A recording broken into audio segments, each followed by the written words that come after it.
श्रीमते भक्तिवेदांत स्वामिनिति नामिने। नमस्ते सरस्वती देवे गौरवाणी प्रचारिणे निर्विशेष शून्यवादी पाश्चात्यदेशतारिणे। वाञ्छाकल्पतरुभ्यश्च कृपा सिन्धुभ्य एव च पतितानां पावनेभ्यो वैष्णवेभ्यो नमो नमः। जय श्री कृष्ण चैतन्य प्रभु नित्यानंद श्री अद्वैत गदाधर श्रीवासादि गौरभक्त वृंद। हरे कृष्णा कृष्णा कृष्णा हरे हरे, हरे राम राम राम हरे हरे। जय हरे कृष्ण महामंत्र की जय।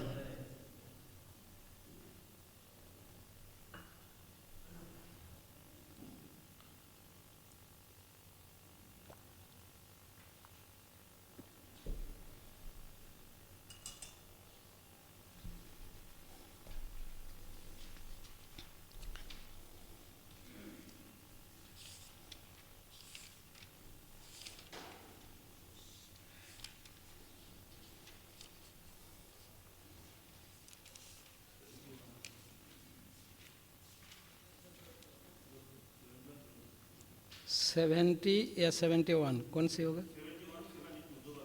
दो बाकी है।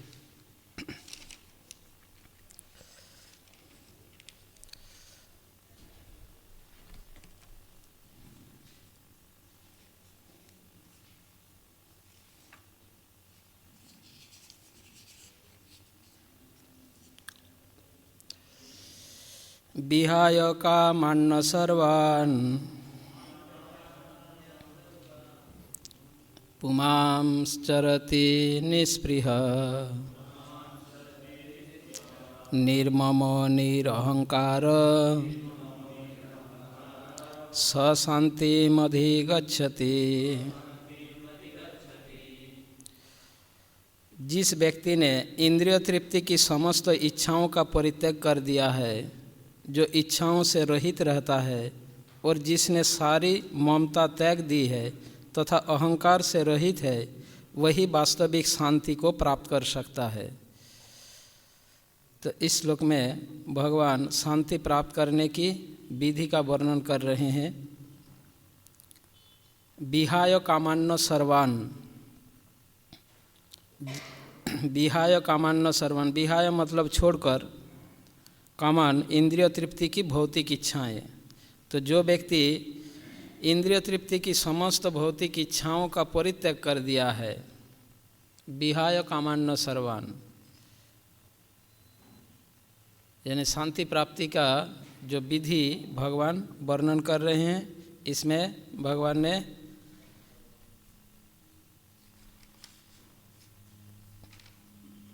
तीन मुख्य विधि का वर्णन कर रहे हैं। तीन ने चार मुख्य विधि का वर्णन कर रहे हैं। विहाय कामान्न सर्वान्,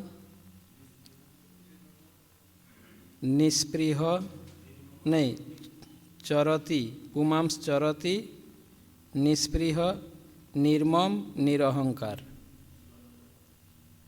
ये 5 विधियों का वर्णन कर रहे हैं भगवान। शांति प्राप्त करने के लिए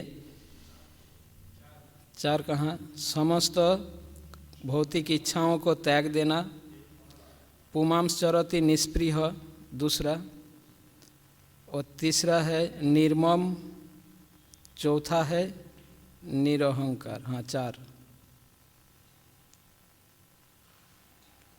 ये 4 विधि से व्यक्ति शांति प्राप्त कर सकता है। स्थिर बुद्धि वाला व्यक्ति, स्थित प्रज्ञ व्यक्ति में यह 4 विशेषताएं होती है, जिससे वो शांति, इस भौतिक जगत यद्यपि अशांति से भरा है, हाँ? अभी मैं बता रहा था कि यह भौतिक संसार ऐसा वैचित्र है, तो ऐसे विचित्र संसार में शांति में रहना बहुत ही मुश्किल है ना। अगर इताली की व्यक्ति अगर बांग्लादेश में आए, वो ऐसा फंस जाएगा वहाँ शांति प्राप्त नहीं।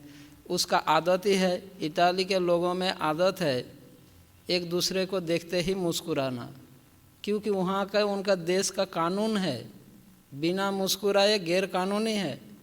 और कोई भी व्यक्ति आपके नाम में केस कर देगा और आपको जुर्माना भरना पड़ेगा। अगर एक दूसरे को देखा, अपने आप आमने सामने हो गया और मुस्कुराया नहीं, तो वो केस कर देगा, ये मेरे को देख के मुस्कुराया नहीं। तो वहाँ का कानून है, देखकर मुस्कुराना पड़ेगा आपको। और वही चीज़ अगर आप बांग्लादेश में जाओगे, अगर एक दूसरे को मुँह देख के मुस्कुराया या कुछ ऐसा स्माइलिंग दे दिया, तो वो केस कर देगा, ये मेरे को देख के हंसा। तब बताओ, यह संसार ऐसा वैचित्र उड़ना है। इस प्रकार ऐसे भौतिक संसार में शांतिपूर्ण रूप में जीना बहुत मुश्किल है। पर स्थितप्रज्ञ व्यक्ति, स्थिर बुद्धि वाला व्यक्ति ऐसे संसार में शांति में रहता है, तो उसका ये 4 विशेषता होता है जो इस श्लोक में भगवान बता रहे हैं। विहाय कामान्न सर्वान, जो व्यक्ति अपने सारे भौतिक इच्छाओं को त्याग दे देता है। ऐसा कोई उदाहरण? बहुत उदाहरण है, बहुत उदाहरण है। जो भौतिक इच्छाओं को सभी प्रकार से त्याग दिया। भरत महाराज, जितने भी भक्ति में सफल हुए व्यक्ति अपने समस्त भौतिक इच्छाओं को त्याग दिए हैं। श्रील प्रभुपाद जीवन में समस्त इच्छाओं को त्याग कर केवल मात्र श्री कृष्ण की इच्छाओं को ही उन्होंने अपनाया। प्रभुपाद जी या जितने आचार्य गोस्वामियों, ये सभी भगवान के महान भक्त अपने भौतिक इच्छाओं को त्याग दिए हैं। जब कोई भगवान के चरण में शरणागत होते हैं और यदि ऐसे शरणागत भक्तों में कोई भौतिक इच्छाएं उपस्थित भी हो जाता है, आ भी जाता है, भगवान उन्हें सदैव सुरक्षा प्रदान करते हैं।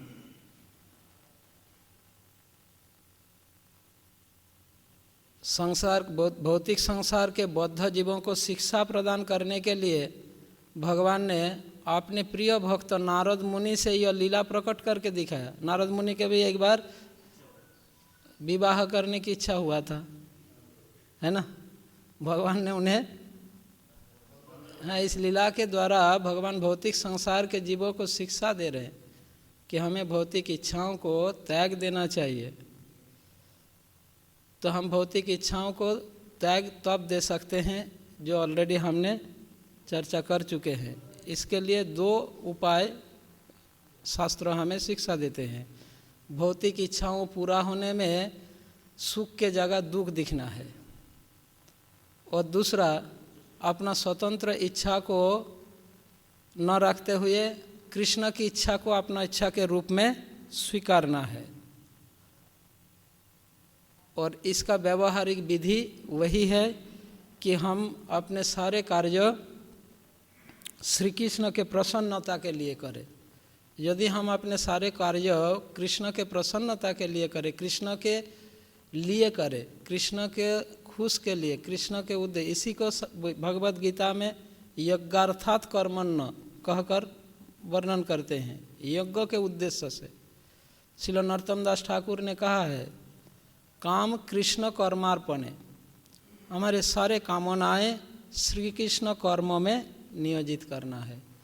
तो कृष्ण की इच्छा हमारी इच्छा में एक हो जाएगा, कोई डिफरेंस नहीं रहेगा। यही हमारी जो इस भौतिक संसार में हमारे हृदय में जो हम इतना कष्ट है, मूल कारण क्या है? हृदय की अनर्थ।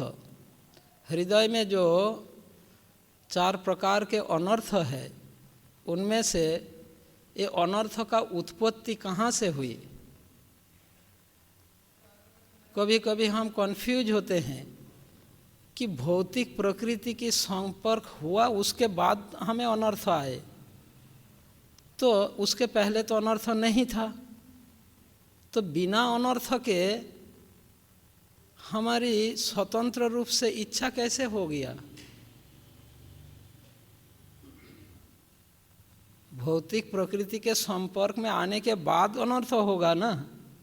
उसके संपर्क में आने के बाद, प्रकृति की गुण का संस्पर्श होने के बाद जो भी हमें हमें कोर्स को पूरा करना है, तो ऐसे बहुत सारी चीज़ों में हमें कन्फ्यूज आता है। तो इसीलिए शास्त्र हमें विशेष दृष्टिकोण से शास्त्र को अध्ययन करना होता है, जिससे हमें इन चीज़ों को समझ आता है, अदरवाइज हम कन्फ्यूज हो जाते हैं। तो हृदय में यदि हम कृष्ण की इच्छा को अपना इच्छा के रूप में स्वीकार करें तो हम भौतिक इच्छाओं को त्याग देंगे, और भौतिक इच्छा आने में उसका पूर्ति में जो सुख के जगह हमें दुख को दिखना है। तो श्री कृष्ण की इच्छा को हमारी इच्छा में स्वीकारने के लिए जो व्यवहारिक विधि जो शास्त्र आचार्य देते हैं वह है हमारे इच्छा जो भी कार्यकलाप वो कृष्ण के उद्देश्य में करें, कृष्ण कर्मों में उसको कृष्ण भावनामृत में करें, तो कृष्ण की इच्छा ही हमारी इच्छा में मतलब हमारी इच्छा श्री कृष्ण की इच्छा एक होगा, वो कृष्ण की इच्छा ही हमारी इच्छा इसमें बदल जाएगा, स्वतंत्र इच्छा नहीं होगा। यह व्यवहारिक विधि आचार्य देते हैं। जो भी जैसे चैतन्य महाप्रभु के लीला में उनके जो पार्षदों, जो भी भगवान चैतन्य महाप्रभु के जितने पार्षद हैं, वे व्यवहारिक जीवन में आचरण करके दिखाया, भगवान की इच्छा ही अपना इच्छा है। वासुदेव घोष नाम के चैतन्य महाप्रभु के एक पार्षद है। जब चैतन्य महाप्रभु वासु घोष प्रभु जिन्होंने वो भजन गीत लिखे हैं, जय जय जगन्नाथ सचिरनंदन, तो वासु घोष प्रभु के प्रति प्रसन्न होकर चैतन्य महाप्रभु उन्हें वर मांगने के लिए कहा। वासु घोष प्रभु ने कहा कि प्रभु मुझे कुछ नहीं चाहिए, आपके चरण कमलों की सेवा के अतिरिक्त मुझे कुछ नहीं चाहिए, पर यदि आप मुझे कुछ वरदान देना चाहते हैं, मेरा एक इच्छा है। गौरांग महाप्रभु ने कहा बताओ क्या इच्छा है। तो वासुघोष प्रभु ने यह कहा कि प्रभु आप इस संसार के सारे जीवों को अपने धाम में ले जाइए। महाप्रभु ने कहा ये कैसे संभव, बिना योग्यता के ये कैसे जा सकता है। वासुघोष प्रभु ने कहा कि अगर मुझ पर आप प्रसन्न है तो मेरे सारे आपके प्रसन्न, मेरा सारे जो भी है, मेरा सुकृति अच्छा जो भी है, इसके बदले में मैं ये चाहता हूँ कि आप सारे जीव को आपके धाम में ले जाइए, और जब आप कहते हैं कि ये पापी है, ये योग्य नहीं है, उनके सारे बुरे कर्मों का फल आप मुझे दे दीजिए। मैं उनके बिहाफ में करोड़ों करोड़ों जन्मों तक मैं उनके बिहाफ में मैं उनका फल को भोगता रहूँगा, और बदले में आप सभी को ले जाओ। यह है भगवान के भक्त की हृदय की भाव, जो भगवान स्वयं चाहते हैं कि सारे जीव भगवान के धाम में वापस जाए। अब देखिए, भक्तों की इच्छा और भगवान की इच्छा एक है। तो इस प्रकार श्रीधर खोलावेचा श्रीधर चैतन्य महाप्रभु के जो पार्षद, वे अपने समस्त भौतिक इच्छाओं को त्याग दिया और भगवान की इच्छा को ही अपना इच्छा मानते हैं। श्रीधर के साथ चैतन्य महाप्रभु के जो लीला है, जब वो झगड़ते थे, मतलब ऐसे लीला करते थे, मार्केट में आते थे, केला का थोड़ पत्ते केला बेचते थे, और चैतन्य महाप्रभु उनके साथ बार्गेनिंग करते थे। तुम ज़्यादा दाम ले रहे हो, ज़्यादा पैसा बोल रहे हो, ब्राह्मणों को तुम लूट रहे हो, ऐसे करके उनसे लीला करते थे। तो श्रीधर क्या करते थे, नहीं मैं बिल्कुल ज़्यादा नहीं ले रहा हूँ, तुम्हें लेना है लो, ना ले, मुझे परेशान मत करो। और उनका परेशान करना मतलब कि वो तो भक्तों के साथ लीला आस्वादन कर रहे। और अंत में जो बोलते थे श्रीधर वही, ठीक है तुम पैसा ही मत दो, ले जाओ बाबा, हाँ मुझसे झगड़ा मत करो। पर नहीं, वो झगड़ा करने का अगर भगवान का इच्छा हुआ ऐसा करने का तो क्या, तो भगवान जो चाहते थे वही करते थे, उसी को ही मान लेते थे। पर इसके लिए वो दुखी नहीं होते थे, बल्कि बहुत खुश होते थे। इसलिए श्रीधर ने कहा, जय प्रभु काड़ी खाई लो मोर खोला पात, से प्रभु होक मोर जन्म जन्मनाथ। हाँ, जब चैतन्य महाप्रभु समस्त भक्तों को वरदान दे रहे थे, महाप्रकाश लीला चैतन्य भागवत में वृंदावन दास ठाकुर इसकी वर्णन किए हैं विस्तार रूप से, तो उसमें श्रीधर को जब बुलाया गया कि तुम वर मांगो, श्रीधर ने कहा नहीं, तो आपने मेरे को बहुत चीटिंग कर चुके हो, इसके पहले आपने मुझे बहुत बार धोखा दे चुके हो, अब की बार आप धोखा नहीं दे सकते मुझे, अब मैं धोखा खाने वाला नहीं हूँ। वहाँ प्रभु ने कहा, तुम्हें मैं एक प्लैनेट का राजा बना देता हूँ। तो मुझे नहीं चाहिए। ब्रह्मा का पद देना चाहता है, 8 सिद्धियाँ देना चाहा, सभी प्रकार के वरदान देना चाहे, पर श्रीधर ने सारे वरदान को स्वीकार करने में मना कर दिया। अंततः श्रीधर ने यही कहा कि मुझे तो यही चाहिए, जय प्रभु काड़ी खाई लो मोर खोला पात। जो प्रभु मेरे केला का खोल पत्ते छीन छीन कर लिया, वो प्रभु मेरे जन्म जन्म के नाथ रहे, यही मेरा इच्छा है और कुछ नहीं चाहिए।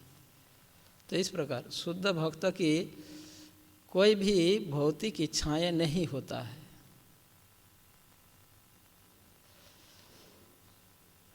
संसार के लोग तभी तक अपने पत्नी की इच्छा करता है, तब तक वो अपना उनका पुत्र उनका प्यारा लगता है, तब तक वो धन संपद ऐश्वर्य पाने की इच्छा करता है, जब तक श्री कृष्ण में उनका मन नियोजित न हो, तब तक वो सुख दुख भोगता रहता है।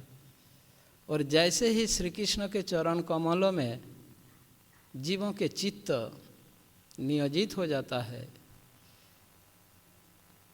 और भक्ति के मार्ग जब भक्ति भगवान के प्रेममयी सेवा में भक्तिमय सेवा में नियोजित होते हैं, तो भक्ति रूपी कुड़ाल उनके इस इच्छा रूपी भौतिक इच्छा रूपी वृक्ष को जड़ से काट कर उखाड़ देता है, कुछ भी नहीं रहता। हृदय में भक्ति रूपी कुड़ाल और इच्छा रूपी वृक्ष को काटकर जड़ से काटकर उखाड़ देता है।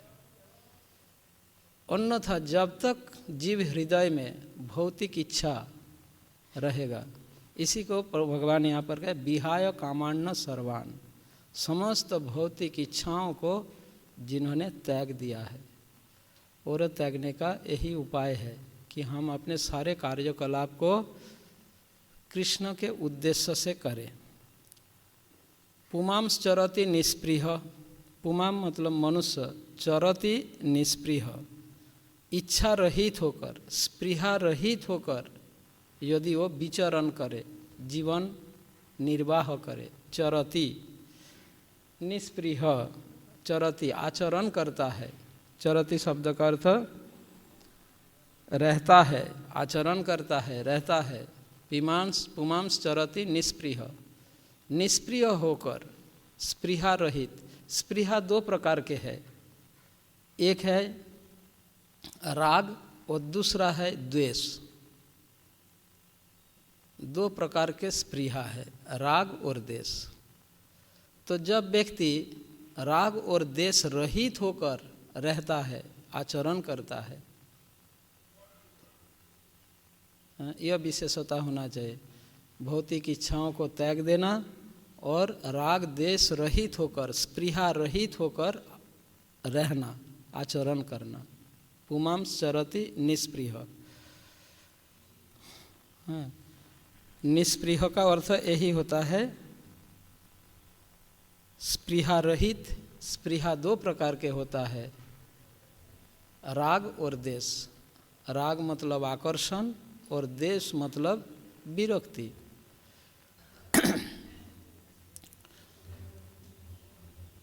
तो मनुष्य को राग देश रहित होकर आचरण करना चाहिए। चरति शब्द का अर्थ आचरण करना। प्रभुपाद जी चरति शब्द का अर्थ बताते हैं रहता है। रहने का अर्थ आचरण करना। हाँ, रहता है। ऐसे चर शब्द का एक अर्थ होता है दूत, संदेश वाहक। दूत या संदेश वाहक। भूत, दूध नहीं, दूत। दूत मतलब संदेश वाहक। चर शब्द का एक अर्थ संदेश वाहक।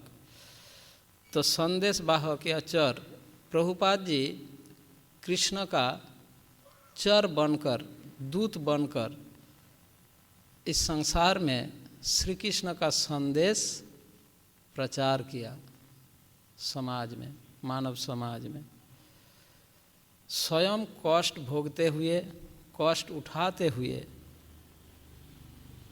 है ना, श्री कृष्ण का संदेश को संपूर्ण समाज में उन्होंने वितरण किया। तो चरति निष्पृह, राग और देश रहित होकर कृष्ण का संदेश उन्होंने वितरित किया। यह राग देश से रहित होकर, यही भगवान कह रहे पुमांस चरति निष्पृह। और चर शब्द का एक अर्थ होता है गुप्तचर। गुप्तचर मतलब क्या बोलते हैं? सीआईडी। हाँ, सीआईडी बोलते हैं क्या? सीआईडी।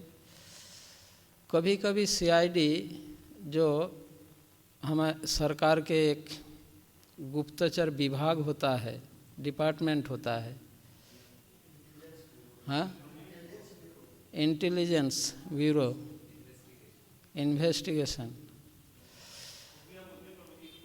हाँ, तो उस डिपार्टमेंट में कार्य करने वाला व्यक्ति कभी मजदूर के रूप में, कभी किसी धनी व्यक्ति के रूप में, कभी भिखारी के रूप में वो इस संसार में विचरण करता है ना। वो ऐसे रहने लगता है किसी को बिल्कुल डाउट नहीं होता। कभी भिखारी के रूप में, कभी किसी पागल के रूप में, मजदूर के रूप में, या किसी व्यापारी के रूप में, या कैसे भी वो भिन्न भिन्न रूप में वो विचरण करता है। अब वो जिस जिस रूप में रहता है उस रूप में रहकर वो जो कार्य करता है उस कार्य से उसका कोई लेना देना नहीं रहता। उसका उद्देश्य कुछ और रहता है ना। वो कुछ विशेष उद्देश्य से वो कार्य कर रहा है। उस कार्य से उनका कोई लेना देना, कोई स्पृहा नहीं है, पर इस तरीके से वो कार्य करता है, बाहर से दिखने में लगेगा कि इस कार्य में बहुत अटैच्ड है। ऐसा दिखने में लगेगा कि वो कार्य करने में बहुत अटैच्ड है और लोगों की जैसे ही, पर उसका उद्देश्य कुछ और रहता है। जैसे ही वो उद्देश्य उनका पूरा हो जाता है, तुरंत वो जो जिस प्रकार से रह रहा था उसके साथ उसका कोई लेना देना नहीं रहता। ठीक उसी प्रकार कृष्ण भावना भावित व्यक्ति इस संसार में जिस स्थिति में क्यों ना हो, उसका उद्देश्य एक रहता है, क्या? कृष्ण प्रेम प्राप्ति। जैसे ही वो होता है इसके साथ, इसका इस संसार के उसका कोई लेना देना नहीं रहता। पर जब तक वो यहाँ रहता है ऐसे लगने लगता है कि वो बहुत अटैच्ड है उसमें, ऐसा दिखकर लगता है, जबकि उस कार्य उसके साथ उस स्थिति के साथ उसका कोई लेना देना नहीं, उसका उद्देश्य कुछ और है ना। तो भगवान यह कहते हैं पुमांस चरति निष्प्रिय, वो जिस प्रकार एक गुप्तचर निष्प्रिय होकर वो आचरण करता रहता है, जो बाहर के किसी को बिल्कुल पता नहीं चलता कि उसका उद्देश्य कुछ और है, बिल्कुल पता नहीं चलता। हाँ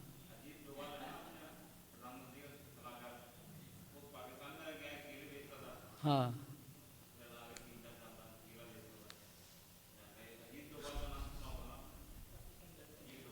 हाँ, हमें एक CID की कथा ऐसा है, हमारे पास टाइम नहीं है, हमें आगे बढ़ना है, इसको पूरा करना है।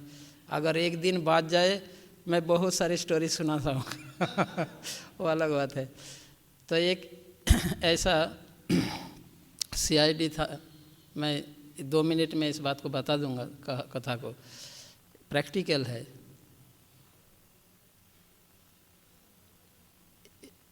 वहाँ पे एक मर्डर हुआ था, आपस में भाइयों में कुछ प्रॉपर्टी लेकर मर्डर हो गया था, और उसका डेड बॉडी को ऐसे छुपाया गया था, नीचे उसको दफना कर उसके ऊपर बिल्डिंग कंस्ट्रक्शन भी कर दिया था, उसके ऊपर बिल्डिंग कंस्ट्रक्शन हो गया था। 10-11 साल तक वो मामला चल रहा था, केस चल रहा था, पर कुछ पता नहीं कर पाया। और केस करने वाला बहुत पैसा खिलाया पुलिस डिपार्टमेंट को, केस को दबाने नहीं दिया। ठीक है, केस को दबाने नहीं दिया, वो केस को बार बार दबाने की प्रयास किया था पर नहीं दिया, और केस को ये किया। अंत में वो CBI के हाथ में वो केस सौंपा गया, और CBI ने ऐसे ही CID को नियोजित किया। वो उस गांव में 5 साल तक मजदूर के काम करने लगा, एक लेबर का, खेत में काम करता था। ठीक है, धीरे धीरे 2-3 सालों के बाद उस गांववासी बन गए वो। फिर उस घर में वो नौकरी किया, जिसका घर का ये केस, उस घर में वो नौकरी करने लगा। और उस घर में उनका नौकरी का उद्देश्य यही था कि क्लू ढूंढना, जैसे ही क्लू मिलेगा तो वो तो भागेगा। तो उसी के उद्देश्य से वो ऐसा चल रहा था। वो घर साफ सफाई करते समय उनके नज़र में आया था, एक पिलर के वहाँ से हर रोज़ चींटी होता है, चींटी आ जाता है। दवाई डालकर भी वो चींटी को रोक नहीं पाया था। तो उनका शक हो गया था, डाउट हो गया था। फिर चींटी के मुंह में जो कुछ ये देखा, उसको लेके फॉरेंसिक लेबोरेटरी में उसको भेजा उसने, और जो उसके मुंह में, चींटी के मुंह में जो दाना मिला था वो ह्यूमन बोन, ये प्रूफ हो गया ह्यूमन बोन से, हड्डी से वो ये है। बस सब फोर्स आ गया, उसको तोड़ा गया और वहाँ से बॉडी निकाला गया, केस सॉल्व हुआ। तो ऐसे वो इतने, देखिए 5-6 साल तक वो लेबर का काम किया। वो लेबर के काम के साथ उसका कोई लेना देना नहीं, निष्प्रिय होकर वो कार्य करता रहा। गीता में भगवान इस श्लोक में यह समझा रहे हैं। ठीक है, फिर आगे भगवान कहते हैं निर्मम निरहंकार। निर्मम मतलब ममता रहित होकर। ममता रहित होने का अर्थ जो व्यक्ति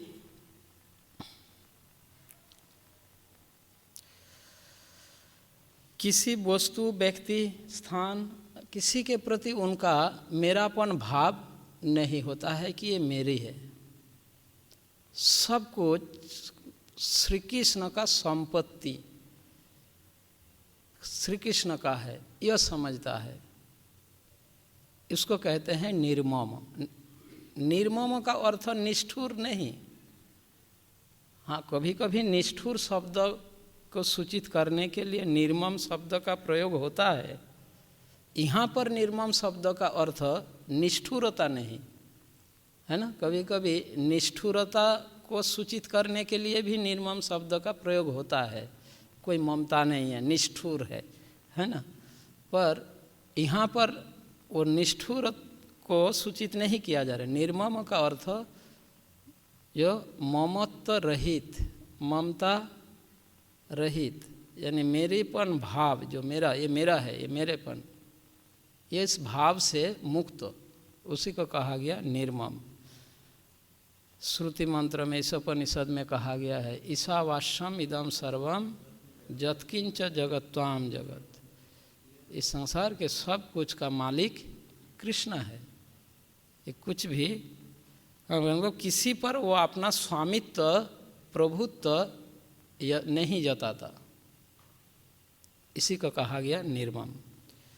और निरहंकार, अहंकार रहित, इसका अर्थ कि जो व्यक्ति अपना श्रेष्ठत्व का प्रदर्शित नहीं करता और न ही चाहता है, करता भी नहीं, चाहता भी नहीं कि मैं श्रेष्ठ हूँ, मैंने जो कहा वो बेस्ट है, यह है अहंकार, अभिमान कि मैं अत्यंत श्रेष्ठ व्यक्ति हूँ। इस प्रकार का भाव जिसमें नहीं होता है, वो कृष्ण को ही श्रेष्ठ मानते हैं, है ना। निरहंकार का अर्थ अहंकार से, अभिमान से मुक्त, जो व्यक्ति स्वयं की किसी श्रेष्ठता को स्थान नहीं देता और न ही वो श्रेष्ठता चाहता है, उसको कहा जाता है निरहंकार। निर्मम निरहंकारो स शांतिम अधिगच्छति, वह व्यक्ति शांति प्राप्त करता है, वह व्यक्ति शांति प्राप्त करता है। तो यह इस श्लोक में भगवान शांति प्राप्ति का उपाय बताते हैं।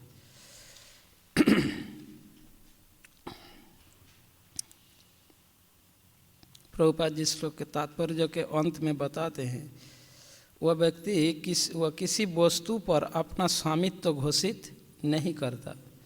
यह दिव्य ज्ञान आत्म साक्षात्कार पर आधारित है, अर्थात इस ज्ञान पर कि प्रत्येक जीव कृष्ण का अंश स्वरूप है और जीव की शाश्वत स्थिति कभी न तो कृष्ण के तुल्य होती है और न उनसे बढ़कर। इस प्रकार कृष्ण भावनामृत का यह ज्ञान ही वास्तविक शांति का मूल सिद्धांत है।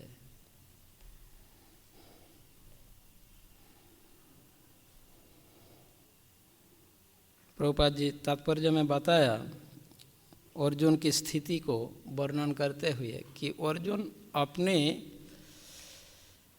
तुष्टि के लिए, अपनी तुष्टि के लिए वो युद्ध नहीं करना चाहता था, है ना।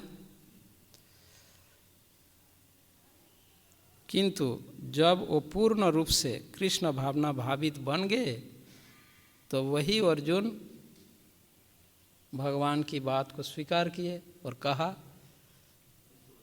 करिष्ये वचनम। तो ठीक है, तो जब व्यक्ति कृष्ण भावना भावित बन जाता है, कृष्ण भावना, पूर्ण कृष्ण भावना भावित हो जाते हैं, तो उनका अपना स्वतंत्र रूप से कोई इच्छा नहीं होता। माँ रवि राघवी जो इच्छा तुहारा, नित्य दास प्रति तुआ अधिकार।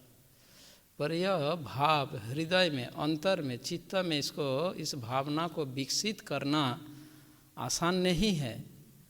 वे कृष्ण की कृपा से ही होता है और कृष्ण की कृपा हमें तब प्राप्त होगा जब हम अपने सारे इंद्रिय, मन, बुद्धि के द्वारा श्री कृष्ण के उद्देश्य में, कृष्ण भावनामृत में सारे कार्य करेंगे। तो करते करते हमारे हृदय में भगवान है, हमारे हृदय की भावना को भगवान हमसे अधिक अच्छा समझते हैं। तो जब हमारे अंदर ऐसे शरणागति की भाव होता है तो भगवान हमारे अंदर यह योग्यता प्रदान करते हैं। तो इसलिए कृष्ण की कृपा से ही यह योग्यता प्राप्त होगा, और वह योग्यता भगवान तब देंगे जब हमें हमारी ऐसा सरेंडर, ऐसा शरणागत हम हो पाएंगे। श्लोक संख्या 72। ऐसा ब्राह्मी स्थिति पार्थ नैनम प्राप्य विमुह्यति स्थितसाम अनंत काले ब्रह्म निर्वाण मृच्छति।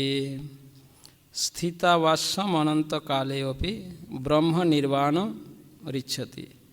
यह आध्यात्मिक तथा ईश्वरीय जीवन का पथ है जिसे प्राप्त करके मनुष्य मोहित नहीं होता। यदि कोई जीवन के अंतिम समय में भी इस तरह स्थिति हो तो वह भगवत धाम में प्रवेश कर सकता है।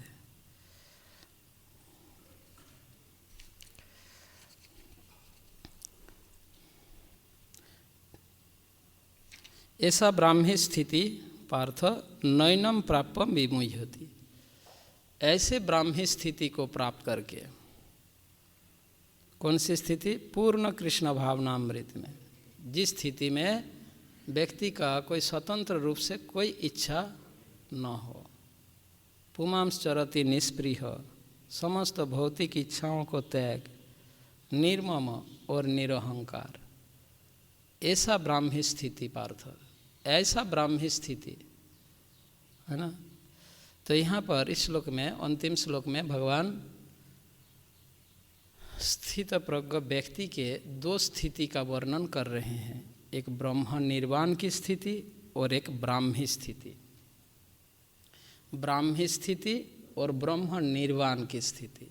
स्थित प्रज्ञ व्यक्ति के गति परिणाम के विषय में इस श्लोक में भगवान ये दो विशेषताएं बता रहे हैं, ब्राह्मी स्थिति और ब्रह्म निर्वाण की स्थिति। ठीक है। ब्राह्मी स्थिति इस जीवन काल में, स्थित प्रज्ञ व्यक्ति ब्राह्मी स्थिति को इसी जीवन काल में प्राप्त करता है, और शरीर त्यागने के बाद ब्रह्म निर्वाण की स्थिति प्राप्त होता है। ठीक है। जीवन काल में ब्राह्मी स्थिति को प्राप्त होता है। ब्राह्मी स्थिति क्या है? 71 में बताया। विहाय कामान्न सर्वान् पुमांस चरति निष्प्रिय निर्मम निरहंकार, यह है ब्राह्मी स्थिति।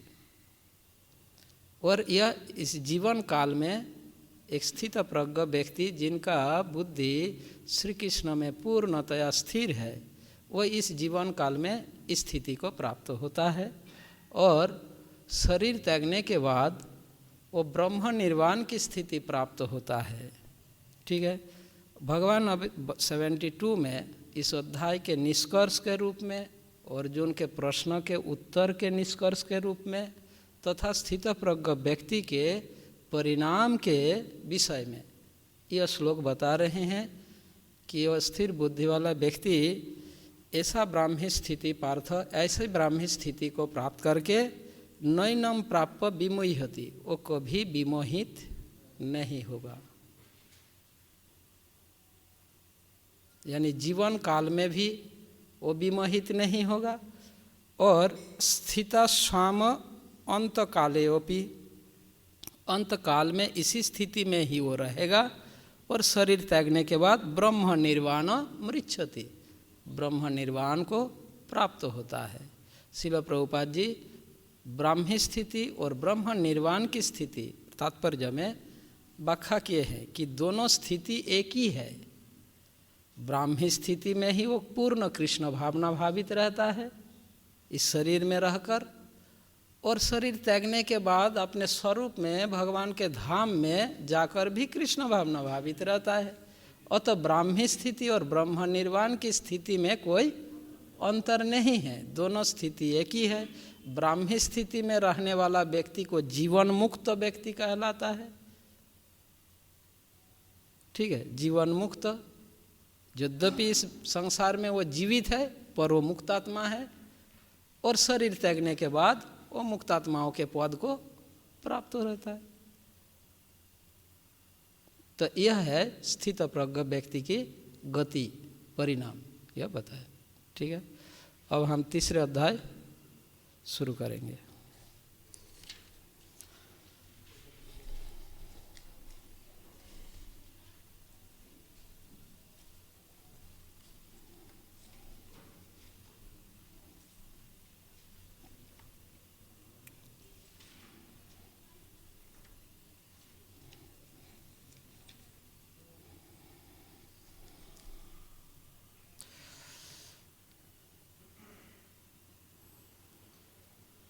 थोड़ा जुगाली कर लेते हैं, है ना। दूसरे अध्याय में भगवान श्री कृष्ण नियत परिवर्तनशील इस भौतिक शरीर में पहचान न करके, मतलब देहात्म बुद्धि में न रहकर देहात्म बुद्धि से मुक्त होकर आत्मज्ञान में स्थित होने के लिए उपदेश दिया।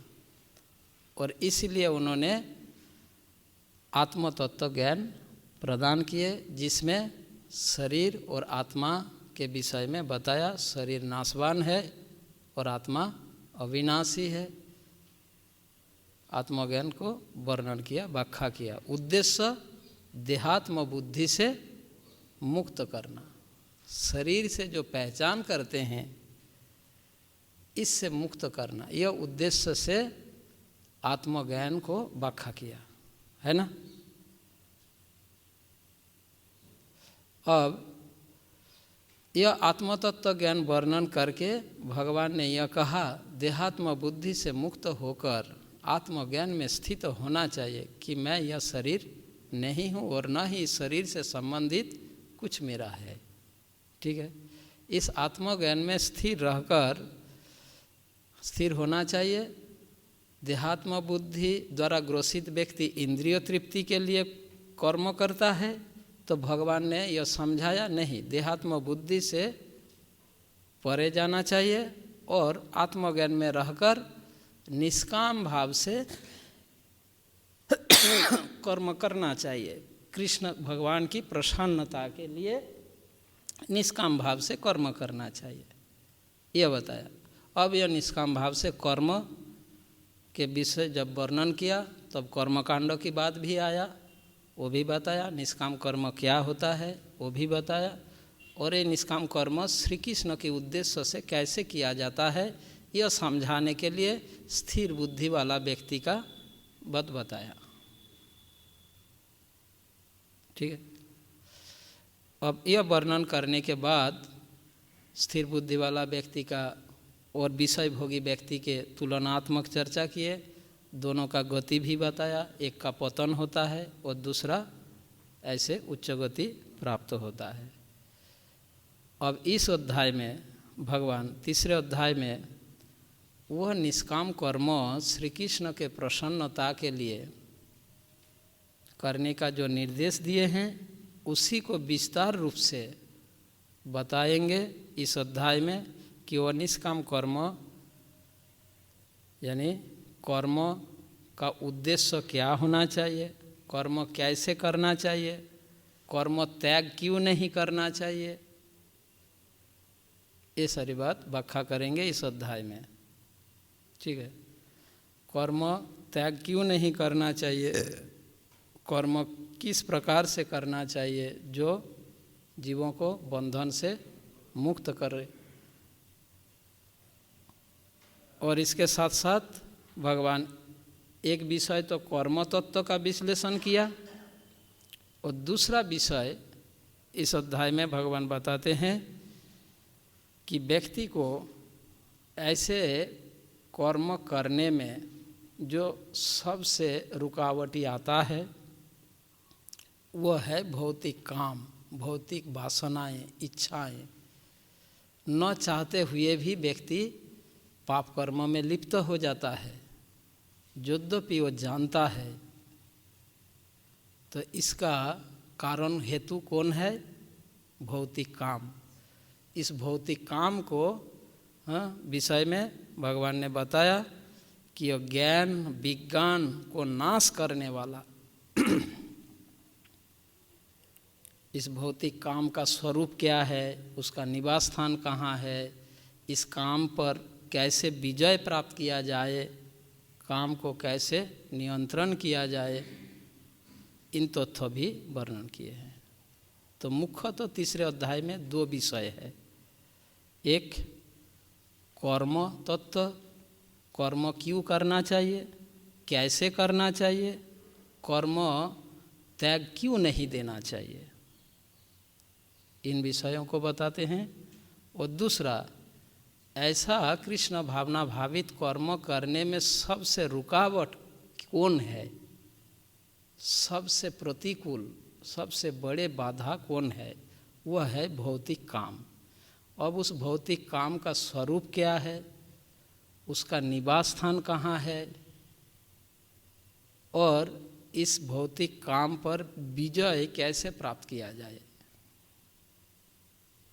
इस बात को, ये 2 मुख्य विषय है इस अध्याय में। ठीक है, तो पहले हम इस अध्याय को पूर्व की तरह हम कुछ डिवीजन में डिवाइड करेंगे और चर्चा करेंगे। पहले 1 से 8 श्लोक तक इस अध्याय में भगवान इस बात को वर्णन करते हैं, कर्म त्याग करके मिथ्याचारी न बनकर कर्म का अनुष्ठान करना श्रेय है। कर्म त्याग करके मिथ्याचारी न बनकर, कर्म त्याग करके मिथ्याचारी न बनकर कर्म का अनुष्ठान करना श्रेय है, इस बात को समझा रहे हैं। कर्तव्य कर्म त्याग करके मिथ्याचारी न बनकर कर्तव्य कर्म का अनुष्ठान करना श्रेय है, इस विषय में 1 से 8 श्लोक तक भगवान बता रहे हैं। तो हम एक टॉपिक से एक डिवीजन तो इसमें हम चर्चा करेंगे। दूसरा 9वें श्लोक से लेकर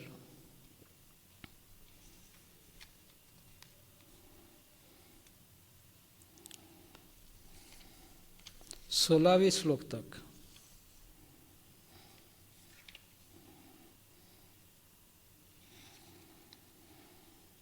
चोर कौन है और साधु कौन है, ये बता रहे हैं। चोर कौन है संसार में और साधु कौन है, ठीक है। इंद्रिय तृप्ति के लिए जो विषयों को संग्रह करता है वो चोर है, और श्री कृष्ण के प्रसन्नता के लिए विषयों को उपयोग करने वाला साधु है। ये बात भगवान समझा रहे हैं 9 से 16 श्लोक तक। 16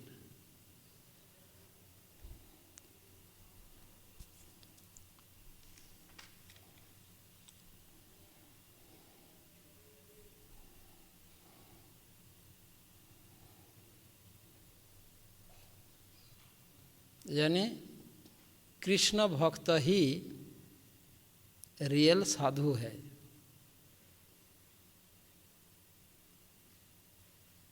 बाकी सभी चोर है।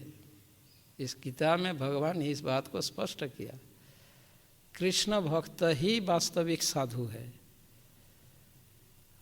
बाकी सभी चोर है।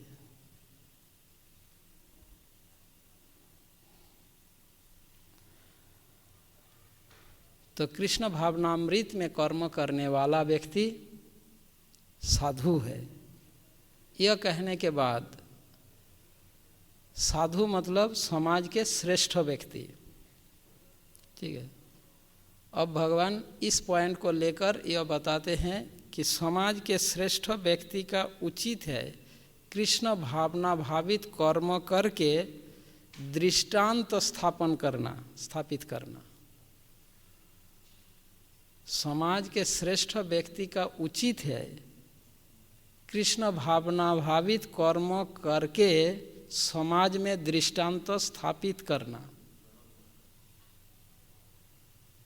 यद यद आचरति श्रेष्ठ। क्यों? क्योंकि श्रेष्ठ व्यक्ति जैसा आचरण करता है सामान्य लोग उसी का अनुसरण करेगा, अनुकरण करेगा। तो इसीलिए श्रेष्ठ व्यक्ति को चाहिए कि वो कृष्ण भावना भावित कर्म करके समाज में दृष्टांत स्थापित करे। ठीक है। अब उसके बाद ये चर्चा होगा 17 से 25वें श्लोक तक। 17 से 25। उसके बाद 26 से अंतिम श्लोक, अध्याय के अंतिम श्लोक तक।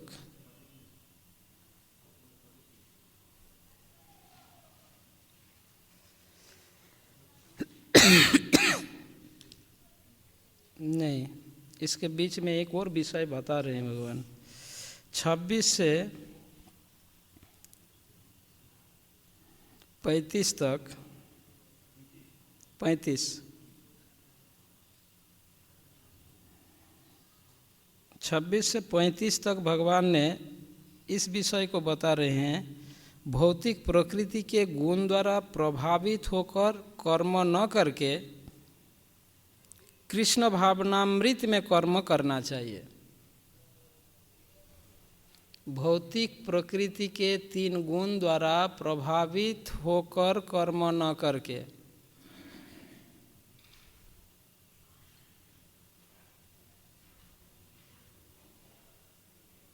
कृष्ण भावनामृत में कर्म करना चाहिए।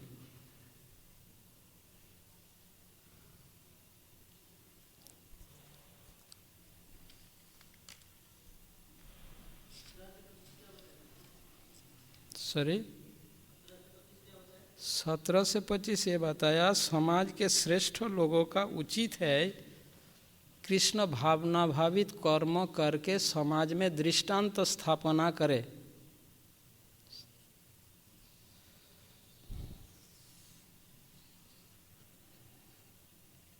एग्जाम्पल बने समाज के लोगों के लिए, उदाहरण बने, स्वयं को एग्जाम्पल बनाओ। जैसे प्रभुपाद जी समाज के लोगों के लिए दृष्टांत है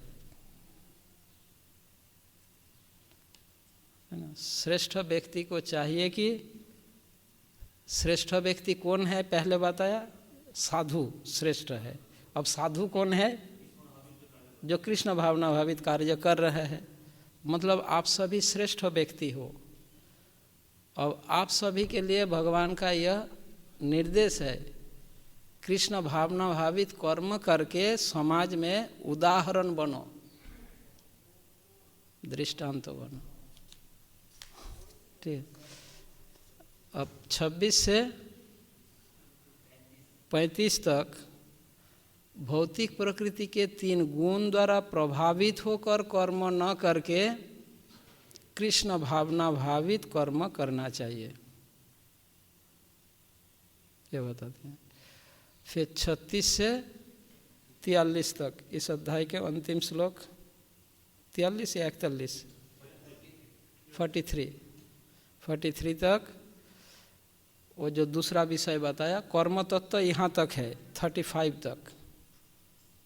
अब 36 से एंड तक दूसरा विषय। मैंने इस अध्याय में 2 विषय है बताया, एक कर्म तत्व का और दूसरा बाधा उत्पन्न कर कृष्ण भावना भावित कर्म में सबसे बड़ा बाधा डालने वाला भौतिक काम। ये काम शत्रु ज्ञान तथा विज्ञान को नाश करने वाला उस काम शत्रु का व्याख्या कर रहे हैं। इसका स्वरूप क्या है, कहाँ रहता है, इस शत्रु पर कैसे विजय प्राप्त किया जाए। ये 36 से 43 तक। ठीक है, तो 3 अध्याय फिनिश। कोई डाउट है? बस यही विषय है इस अध्याय में, 3 अध्याय में। पहले 108 श्लोक तक क्या है?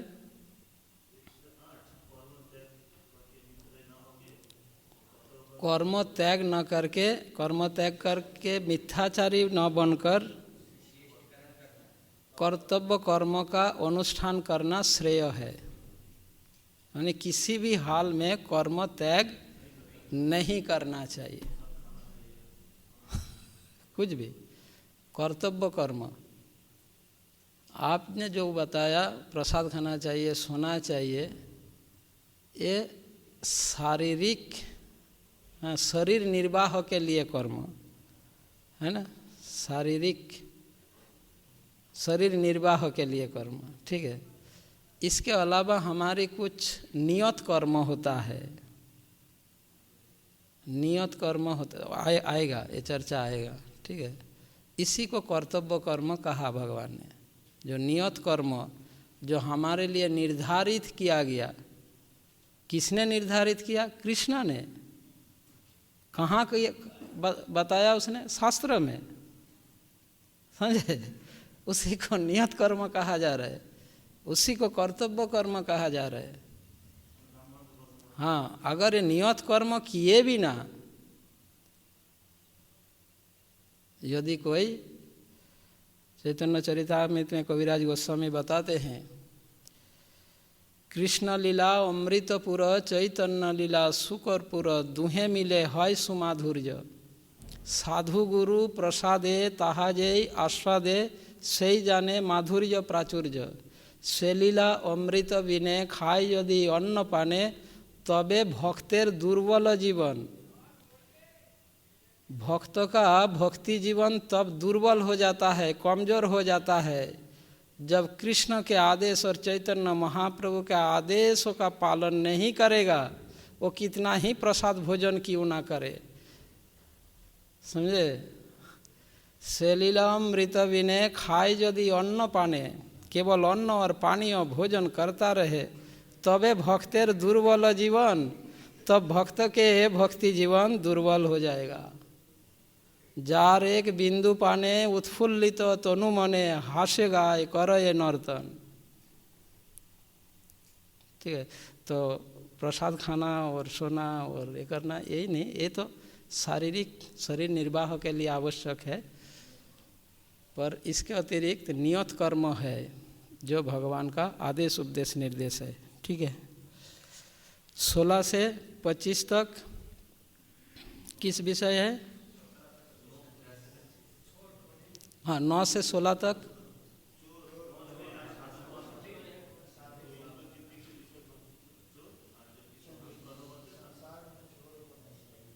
चोर कौन है और साधु कौन है? चोर कौन है?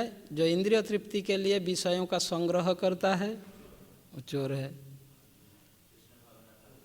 और जो कृष्ण भावना, कृष्ण के प्रसन्नता के लिए कृष्ण भावनामृत में समस्त विषयों का उपयोग करता है, वो साधु है। फिर 17 से 25 श्रेष्ठ व्यक्ति का उचित है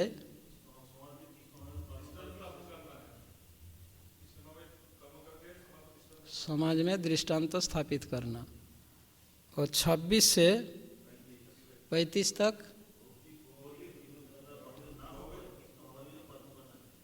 तो यहाँ तक कर्म तत्व का वर्णन है। तीसरे अध्याय में 2 विषय, एक कर्म तत्व और दूसरा काम शत्रु। कर्म तत्व के विषय में 35 श्लोक तक और 36 से 43 तक काम शत्रु के विषय में, काम शत्रु का स्वरूप क्या है, उसका निवास स्थान क्या है, उस पर कैसे विजय प्राप्त किया जाएगा, ठीक है। तीसरे अध्याय पूरा हो गया। अब आप लोगों का क्लास खत्म, कोर्स 3 अध्याय तक समाप्त हो गया। चलो,